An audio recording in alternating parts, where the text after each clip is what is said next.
Hello mga kakwenta, good morning, good afternoon, good evening, wherever you are tuning in.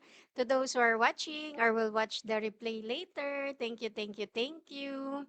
So welcome back to another episode of Kape at Kwento, Kwentong Pagbabago, where we keep it real about life, change, and growth, one coffee at a time. So we are on series 79 po. So ako po si Lori, a former OFW, a mother of two, the face behind Life with Lori business page, and now a proud digital business owner. So tonight's topic, episode 79, it's something close to my heart.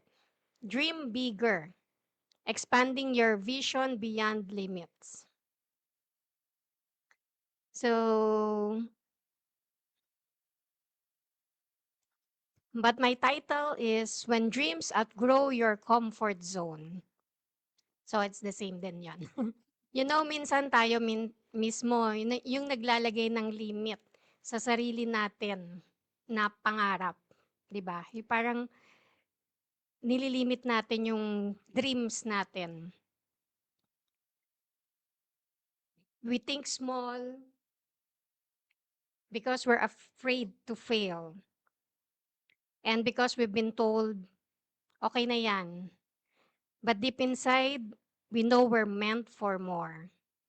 I remember a time when my dreams were just about survival, a stable job, steady income, and a simple life for my kids. Nothing wrong with that. But one day, I realized, what if God was calling me to dream bigger? At first, I thought, sino ba naman ako? I was just one person trying to make ends meet. But slowly, I learned that dreaming bigger isn't about ego. It's about purpose. So when you start dreaming beyond your limits, something shifts. You begin to see possibilities where before only problems existed. You start to attract people who push you higher, not hold you back. Thank you for the like and for watching Mansing Patwal. Thank you, thank you, thank you. So, of course, it's scary kasi when we dream bigger, you will face challenges that test your faith and patience. But that's what also where growth begins. You don't need to have it all figured out. You just need to take one bold step at a time, trusting that every step is guided. So along the way, you'll realize God never asked you to dream small. He asked you to trust Him with something greater. Because when your dreams align with His purpose, it's not just about success anymore, it's about impact.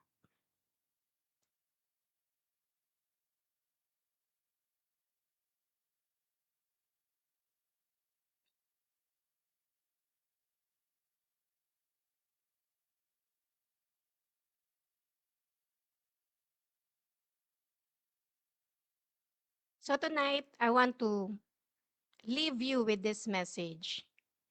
If your dream doesn't scare you a little, maybe it's time to dream bigger. You're capable of more than you think,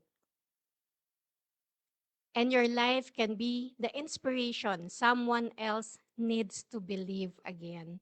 So mga kakwento, together, let's learn how to dream beyond limits with faith as our foundation. So thank you for spending your time with me tonight, mga kakwento.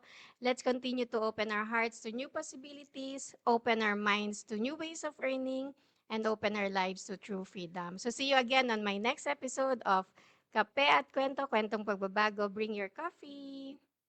Bring your dreams and let's talk change. Let's continue to earn smart and live free and grow into the person God created us to be. If you want to learn more, you may direct message me or sign up on my website at www.loriramos.com with your name and email, and I will send you the link for the free info session. So good night and God bless us all.